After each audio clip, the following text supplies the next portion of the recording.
Hello, welcome back to the Olden Shot. Today we have 3 reviews for the price of 1. I bought a camera and a lens from the Antique Centre in Morpeth, and it is the Pentax MV and the Sigma Mini Zoom 39 to 80mm f3.5 lens.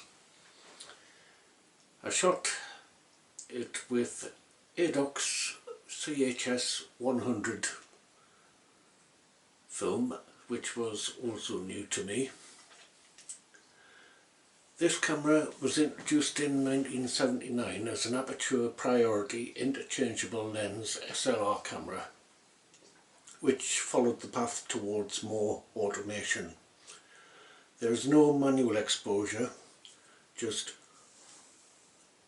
automatic, which is aperture priority, flash synchronization, which is 100x synchronization, and B modes. The Olympus OM10 and the Nikon EM cameras were launched the same year, and these auto-only cameras were the direct competition, with only the OM10 offering manual exposure if you bought the optional manual adapter. Canon's efforts in this direction was the T-series of program-only cameras. The Sigma Mini Zoom XQ 39 to 80 f3.5 is big and heavy compared to the later autofocus lenses, and this one has the look of something made or designed in the 70s. This example has clear glass, a snappy diaphragm, and a slightly stiff focus, but seems to work as it should. I don't know much about Adox CHS 100 film, except that the box says it was made in Germany. A search on Flickr showed examples of good contrast and lowish grain. Let's see what this trio produced when shooting.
The shots were taken at Chester's Fort on the Roman Wall.